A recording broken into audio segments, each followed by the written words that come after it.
선거 끝났습니다. 그런데 이제 박준영 당선자가 첫 타깃이 돼서 검찰이 고강도 수사를 진행하고 있습니다. 어떤 문제가 있는 거죠? 네.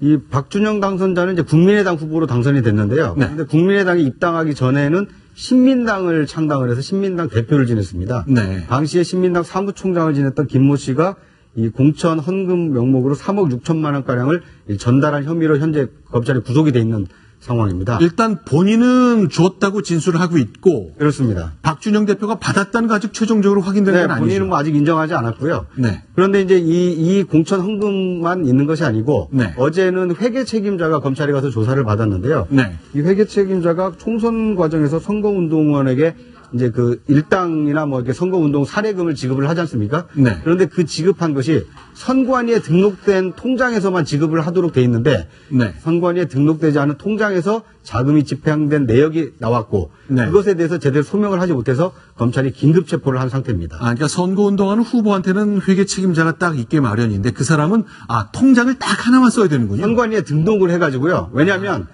우리나라는 지금 선거 공영제이기 때문에 네. 선거 비용으로 얼마만큼을 지출했다라는 것을 내역을 제출을 하면 네. 일정한 비율 이상의 득표를 한 후보자에게는 100% 다 선거 비용을 돌려주게 돼 있거든요. 네. 그런데 이제 그 돌려준 것을 부풀릴 우려가 있기 때문에 네. 선관위에서는 확인 가능한 통장을 등록을 해라.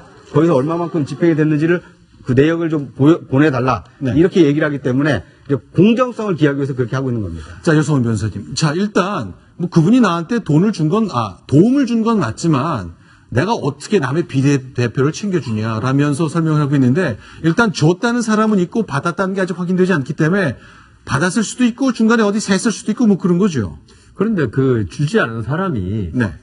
그 줬다고 말하는 게 그러면 그 박준영 저 의원 당선자와 네. 무슨 구원이 있든지 박준영 당선자를 뭐 구렁텅이에 빠뜨릴 어떤 이런 마음이 아니라면은 네. 안 준 걸 줬다고 할 리는 없죠. 네. 박준영 당선자 입장에서는 네. 아마 저게 네. 그 명목이 아니고 저 사람이 나를 존경해서 줬지 않겠느냐 네. 이런 취지로 말하면 몰라도 네. 그 받지 않았다는 거는 조금 납득하기 힘듭니다. 자, 이제 두 가지인데 비례대표 때문에 돈을 받았느냐 3억 6천만 원 그 논란이 하나 있고 두 번째가 지금 밑에 선거법 265조에 관련된 것 같은데 회계 처리 잘못했다가 그 사람이 300만 원 이상 형 받으면 전혀 그러니까 직접 당사자는 아니지만 당선된 의원도 의원직을 네, 당선 무효가 됩니다. 그러니까 지금 이제 두 가지가 다 걸려 있는데요. 하나는 정치자금법 위반으로 처벌될 가능성이 있는 거고요. 네. 3억 6천만 원을 받았다라는 증언이 나왔기 때문에 네. 또 한 가지는 회계 책임자가 선관위에 등록되지 않은 자금 집행 내용을 소명하지 못했기 때문에 네. 이것이 선거법 위반이 되게 되면 당선 무효까지 갈 수 있는 상황입니다. 알겠습니다. 자, 이제 그러니까 이 19대 총선 때는 모두 10명의 국회의원이 선거와 관련돼서 의원직을 잃었습니다. 과연 이제 수사가 시작됐는데 과연 어떤 결과가 나올지 봐야 되겠습니다. 제1호는 국민의당 당선인이 된 박준현 당선인 얘기였습니다. 자, 천 차장. 이번에는요.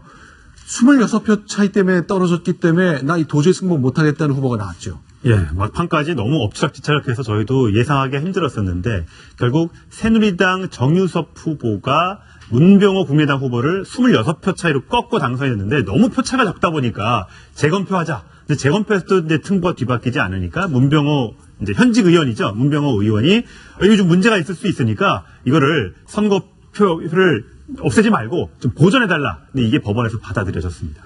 거소투표라는 이유를 대면서 문제 제기를 한 게 눈에 띄는데 거소투표가 뭔지. 그러니까 몸이 불편하신 분들이 네. 어떤 투표 장소에 안 나가고 네. 자기 집에서 투표하는 걸 거소투표라 그러는데요. 네. 이게 좀 문제가 있는 게 네. 만일 이게 만일 다른 사람의 의사가 개입해버리면은 네. 투표라는 거는 직접 선거 아닙니까? 네. 자신의 의사를 자기가 직접 표현하는 게 투표인데 이게 다른 사람의 의사가 표시되는 거죠. 네. 그럼 그 투표는 무효가 되는 거죠. 자, 일단 이 문병호 의원의 그 육성을 직접 듣겠습니다. 기계식으로 이렇게 자동 분류하는 것도 문제가 좀 있었고 이 거소 투표할 때 이건 뭐 부뚜껑 도장을 안 찍고 손으로 하나 본데 예. 뭔가 거기도 문제가 있다는 얘기를 하네요. 들어보겠습니다. 기계식 개표기도 상당한 오류가 있다고 들었습니다. 그래서 그다음에 거소 투표가 법적으로 조금 박약한 노약자나 정신적으로 좀 지체되는 분들이 하는 투표거든요. 그러니까 참관인도 없고 그냥 볼펜으로 이렇게 해서 투표하는 것인데 거의 비슷한 동물한 거에 있어서 한 사람이 했지 않느냐 그런 의혹을 제기를 하고 있고요. 동그라미가 뭐 다양한 동그라미 있을 수 있겠습니다만 동그라미가 다 비슷하다. 그러니 누군가 한 사람이 의도적으로 여러 장을 한 것 같다. 그런 의혹을 해줬지 제기하는 않겠느냐. 한 네. 사람이 거소 투표자 한 뭐 몇십 명, 지금 26표 차인데 한 30명만 그렇게 했다. 그게 그 표가 만일에 지금 상대 후보의 표였다. 그러면 그 문병호 지금 의원으로서는 이의를 제기할 수 있죠. 그런데 제 생각에 그게 입증이 과연 쉽겠는가. 네. 그 부분에서는 의문입니다. 그리고 지금 기계식 개표기도 문제 있다는데 저거는 항상 선거가 끝나면 모든 낙선자들이 주장하기 쉬운 문제인데 네. 그거는 이때까지 받아들여진 적이 없고요. 이 거소투표에 관해서 입증이 어려울 것이다. 그런 생각이 듭니다. 알겠습니다. 일단 26표 차이 때문에 뭐 굉장히 안타까운 마음에 대법원에 소송을 냈습니다만 어떻게 정리될까요? 자, 거소투표에 대한 문제 제기가 있었습니다.